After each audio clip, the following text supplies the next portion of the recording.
सकता है। लेकिन शहीद आजम भगत सिंह सरीखे, राजगुरु सुखदेव सरीखे और न जाने कितने ऐसे गुमनाम या आजादी के योद्धा हुए जिन्होंने अपने प्राणों की हंसी खुशी बलि दे दी। बलि किस लिए दे दी?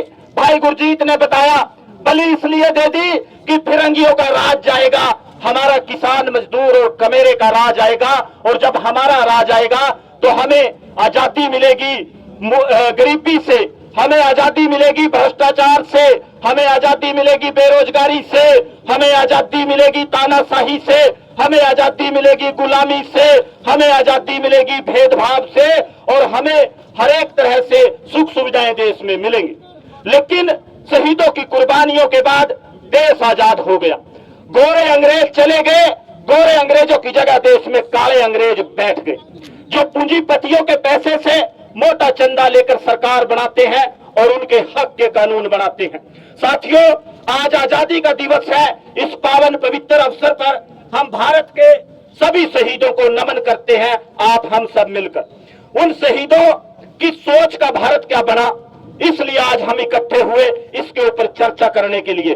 जैसा भारत शहीद आजम भगत सिंह बनाना चाहते थे, जैसा भारत सरापा बनाना चाहते थे, जैसा भारत राजगुरु और सुखदेव बनाना चाहते थे, क्या ये वो भारत बना? ना, बिल्कुल नहीं बना। 13 फरवरी याद करो, वो काले दिन याद करो जब एक एक किसान को घरों के अंदर कैद करने का काम किया गया था। क्या आजाद मुल्क में ऐसा हो सकता है कि किसान को ट्रैक्टर लेकर सड़क पर जाने से रोक दिया जाए, किसान को ट्रैक्टर के ऊपर झंडा लगाकर पेट्रोल पंप के ऊपर तेल न दिया जाए? क्या ऐसा आजाद मुल्क में हो सकता है?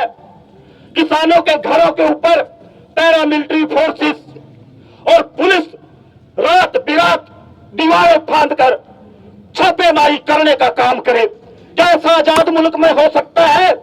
क्या केवल किसान मजदूर की आवाज उठाने वाले नवदीप जलवेड़ा और गुरकीरत जैसे नौजवानों को जेल के अंदर महीनों बंद रखने का काम करे? एक चिड़िया तक नहीं मारी, एक फूल पौधा पत्ती तक नहीं तोड़ी, मुकदमे 307 के दर्ज करते? क्या यह आजाद मुल्क है? हमें यह सोचना है। साथियों, 13 फरवरी से हरियाणा और पंजाब का किसान शंभू बॉर्डर पर बैठा है, सामने पुलिस गोली लिए खड़ी है। शंभू बॉर्डर से होकर आप हरियाणा में नहीं आ सकते, अपने देश की राजधानी दिल्ली में नहीं जा सकते। कारण क्या है, हमें यह सोचना है। इस कारण के ऊपर चर्चा करने के लिए हम इकट्ठे हुए हैं। साथियों, पूंजीपतियों का 14.5 लाख करोड़ एक कलम से माफ सरकार करती है, किसान कर्ज माफी की बात करता है, गोली मार दी।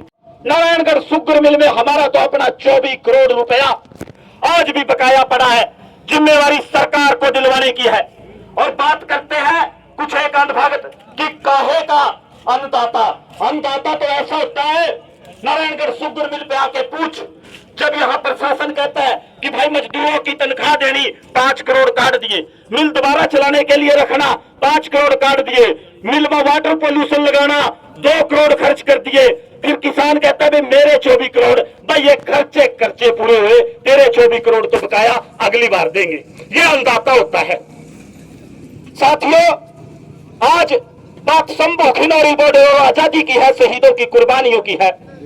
लेकिन इसी बीच सरकार ने 3 फौजदारी कानून बनाने का काम किया। आपको यह सोचना है, न नागरिकों से पूछा, न देश की आवाम से पूछा, न जनता से पूछा, आए और 3 फौजदारी कानून बदल दिए। और बदल ऐसे दिए कि कॉपी पेस्ट कहते हैं। जो 300 सेक्शन था वो 100 बना दिया, जो 100 था वो 300 बना दिया। कहते जी हमने तो अंग्रेजों के बनाए कानून खत्म कर दिए। अरे भाई, अंग्रेजों के बनाए कानून नहीं खत्म कर दिए, आपने इन कानूनों को अंग्रेजों से भी ज्यादा नाजायज और गलत नागरिकों के लिए बनाने का काम किया। साथियों, फौजदारी का कानून होता है, इंडियन पेनल कोड बोलते थे, उसको बदल दिया नाम, उसमें एक धारा जोड़ दी। एक कानून था इस देश में, आतंकवाद विरोधी कानून उसको बोलते थे, उसमें एक नई धारा जोड़ दी और उस नई धारा में आतंकवाद की जो परिभाषा लिखी है, उसमें ये जो हम कर रहे हैं हक मांगने की लड़ाई, संघर्ष, इसको आतंकवाद की और सरकार के खिलाफ द्रोह में इस सरकार ने इन कानूनों में डालने का कहीं ना कहीं काम किया। पुलिस की पावरें बेजा बढ़ाने का काम किया। इसलिए आजादी के इस पावन पवित्र अवसर पर जहां शहीदों की कुर्बानियों को याद करना है, उनको नमन करना है, वहीं इन काले कानूनों की प्रतियां भी फूंकने का काम किया गया। जो बाधा बनते हैं हमारे हक मांगने के रास्ते में, जो बाधा बनते हैं हमारे इकट्ठे होकर संघर्ष करने के रास्ते में, उनकी प्रतियां फूंकने का भी आज यहां काम करने का काम आप सब मिलकर करेंगे।